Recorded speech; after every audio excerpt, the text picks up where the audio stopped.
अब देखो इस वीडियो में हम करने वाले हैं क्लास 10th में चैप्टर 4 क्वाड्रेटिक इक्वेशन की एक्सरसाइज 4.1 के क्वेश्चन नंबर 2 का आखिरी part which is I think fourth part, जो कि आपके लिए इंपॉर्टेंट है क्योंकि इसी तरीके के क्वेश्चन आपके बोर्ड्स में आते हैं। हालांकि ये नहीं आता क्योंकि ये बहुत सिंपल है, पर इसका जो बेस आपका बनेगा ना, उसी पर बेस आपकी और क्वेश्चन आगे आएंगे। ठीक है, उम्मीद कर रहा हूँ कि आप इस वीडियो को पूरा देख के अच्छे से समझेंगे, क्योंकि अगर आपको ये एक बार समझ में आ गया तो आपको मेरा क्या किसी का वीडियो देखने की जरूरत नहीं है।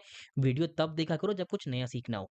यही कोई घिसे-पिटे क्वेश्चन के लिए वीडियोज़ नहीं देखनी चाहिए, खुद का दिमाग लगाओ। पहले बस सीख लो कि ये हो कैसे रहा है। खुद का दिमाग लगाओ से बुरा मत मानना, बस बता रहा था कि करना क्या है। बाकी आपकी मर्ज़ी।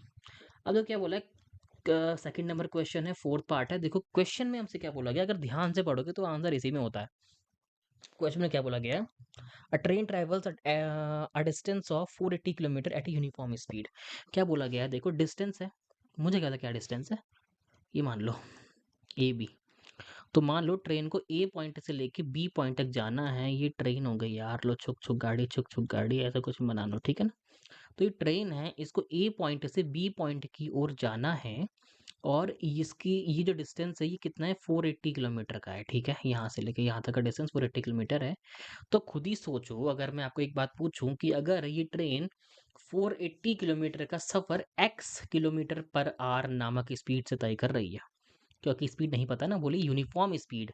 तो हम क्या कर देंगे, देखो लेट करेंगे, let the uniform speed of train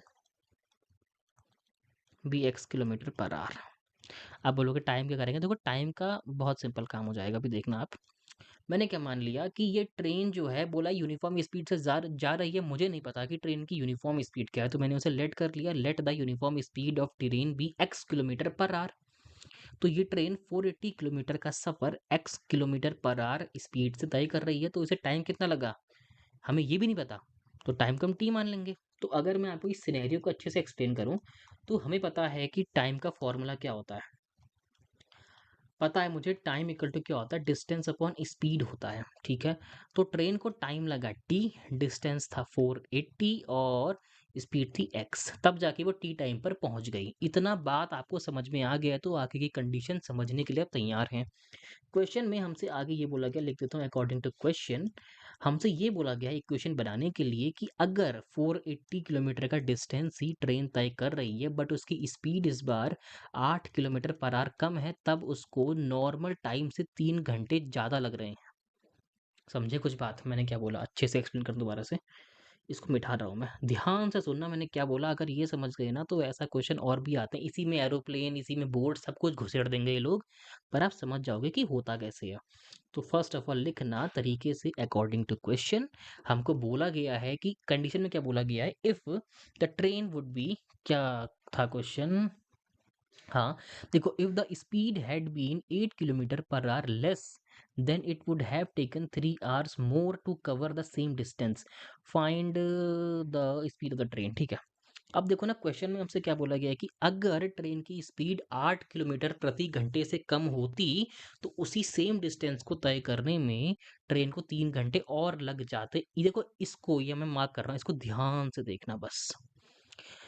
हाँ, अगर ट्रेन की स्पीड 8 किलोमीटर पर आवर से कम होती, तो उसी उसको सेम डिस्टेंस कवर करने में, देखो ये टाइम निकलेगा आपका।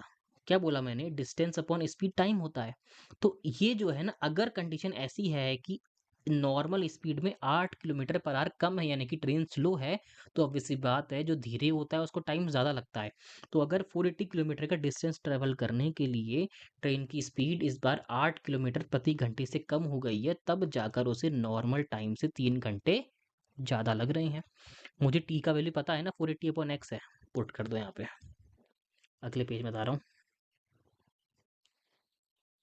अगर आपको अभी नहीं आया तो वीडियो को एक बार दोबारा देखना, आपको समझ में आएगा। वो एक पीक मोमेंट है, मैंने एक्सप्लेन किया था इसे, समझा करो। मैं टाइम के बेस पे इक्वेशन तैयार कर रहा हूँ। तो टाइम क्या होता है, डिस्टेंस अपॉन स्पीड। जब कंडीशन ये है, यानी कि 480 किलोमीटर का डिस्टेंस कवर करने में ट्रेन 8 किलोमीटर पर आवर की स्पीड ले रही है, मतलब कम कर रही है उससे, नॉर्मल स्पीड में 8 किलोमीटर पर आवर और कम कर रही है, मतलब धीरे चल रही है, तब उसे नॉर्मल टाइम से 3 घंटे ज़्यादा लग गए। इसी टी का वैल्यू पहले मैं निकाल चुका हूँ, कितना 480 अपॉन एक्स आया है, समझे? तो कितना आ गया 480 upon X minus 8 equal to 480 upon X plus 3। सब जानते हैं कि इसे सॉल्व कैसे किया जाएगा, इसको उठा के यहाँ ले आओ। तो 480 upon X minus 3 minus 480 upon X equal to 3। बहुत सिंपल हो गया, अगले पेज में आना पड़ेगा, बहुत बड़ा लिखता हूँ मैं थोड़ा सा यार। देखो साफ दिख रहा है कि आप 480 कॉमन निकाल सकते हो, मैंने बाहर निकाल दिया। क्या आया 1 अपॉन एक्स माइनस 3, और प्लस तो नहीं था, साइन आई थिंक माइनस का था, 1 अपॉन एक्स। कुछ नहीं करना, ये इसके साथ मल्टीप्लाई में है तो यहाँ जाके डिवाइड में हो जाएगा, और आपको यहाँ एलसीएम लेने का झाड़ कुछ नहीं करना, बस मल्टीप्लाई कर लो। एक्स माइनस 3 और एक्स का मल्टीप्लाई वहाँ घुमाओ, ये माइनस साइन के साथ एक्स माइनस 3 वहाँ भेज दो, इक्वल टू 3 अपॉन 480। समझे क्या किया मैंने यहाँ पे? कुछ नहीं किया, इसका मल्टीप्लाई वहाँ किया, इसका मल्टीप्लाई वहाँ किया, माइनस साइन को ध्यान में रखते हुए इसीलिए ब्रैकेट लगाया हुआ है, बाद में इन दोनों का भी आपस में मल्टीप्लाई कर दिया। एलसीएम लेने का एक बहुत बेसिक सा तरीका है। क्या होता है, ए अपॉन बी अगर सी अपॉन डी है, ऐसे कुछ करना है तो कुछ नहीं करना, A D plus B C upon B D. ठीक है, कुछ नहीं करेंगे, बहुत सिंपल कहानी हो चुकी है।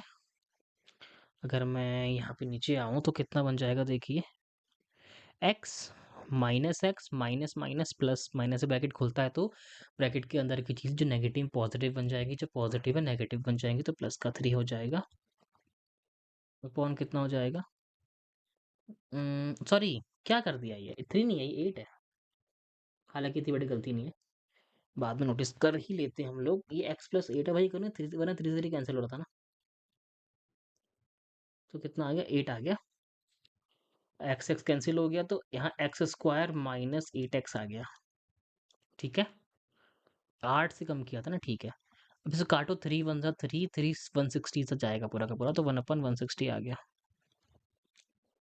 तो कितना आएगा देखिए, ये 8 upon X square minus 8x is equal to कितना आ गया, 1 अपॉन 160। एक्स माइनस 8 था ना, ठीक है। अब देखो क्या करेंगे, हम क्रॉस मल्टीप्लाई करेंगे, इसका इससे, इसका इससे। 16 8 जा कितना होता है, 8 6 जा 48, 0 लगेगा, और 8 1 जा 8, 8 4 12, 1280 हो जाएगा। यहाँ कितना आ जाएगा, एक्स स्क्वायर माइनस 8x। तो अगेन यहाँ पे क्या आएगा देखिए, जीरो तो एज इट इज रह गया, x square minus 8x minus का 1280, यानी कि अब आपको ऐसे दो नंबर चाहिए जिनका मल्टीप्लाई करके तो 1280 आ जाए और डिफरेंस 8 आए, मतलब डिफरेंस या एडिशन करके। देखो ऐड करके तो नहीं आने वाला, एक नंबर ऑब्वियसली बात है। अगर यहाँ पे इसके आगे देखो, अगर माइनस साइन है तो एक नंबर पॉजिटिव होगा, एक नंबर नेगेटिव होगा, जो बड़ा नंबर होगा वो नेगेटिव का होगा, जो छोटा होगा वो क्या होगा, पॉजिटिव का। अब 1280 लेके आना है, खुद सोचो एक बार कि अगर मैं ध्यान से देखूं कि 40 इंटू 30 1200 होता है, ये 1200 से बस 80 ज़्यादा है, तो मे बी क्या ये पॉसिबल नहीं है कि, अच्छा एक में ज़ीरो आएगा क्योंकि पीछे पीछे ज़ीरो है। अगर मैं 38 और 40 लूँ तो, सॉरी 38 नहीं 32 और 40 लूँ तो,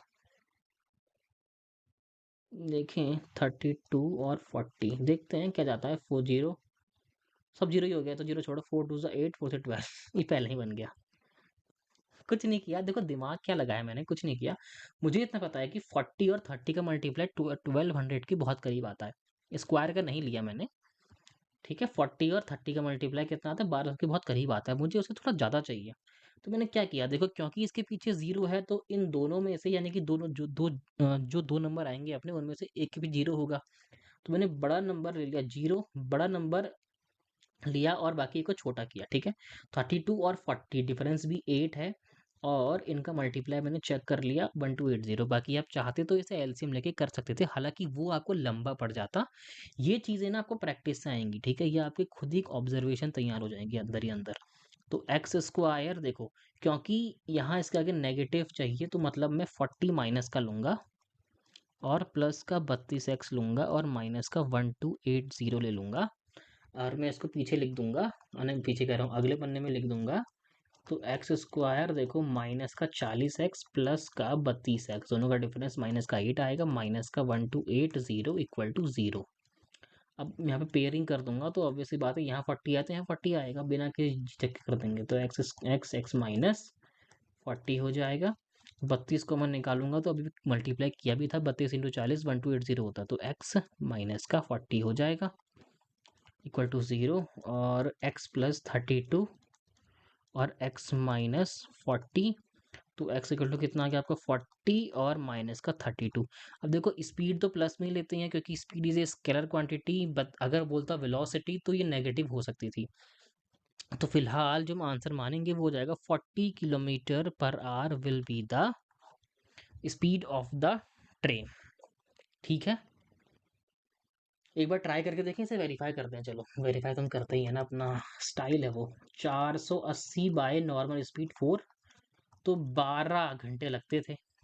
ठीक है 12, तो यार है ना, अगर मैं 480 है यहाँ पे, नॉर्मल स्पीड से 8 कम कर दूँ, 40 माइनस 8, तो टाइम जो नॉर्मल है उसमें 3 घंटे ज़्यादा, यानी कि 15 लगने चाहिए। करो 480 अपॉन 40 में 8 के अंदर 32 होता है। काटो, 2 16 का कट रहा है, 2 2 जा 4, 2 4 जा ऐसा कट रहा है ना, 16 जा 2 जा, हाँ ठीक है, 2 8 जा कटा, 2 12 जा कटा। आप खुद ही सोच लो, 15 8 जा 120 होता है, लो 15 आ गया, तो 15 इक्वल टू 15। समझ गए?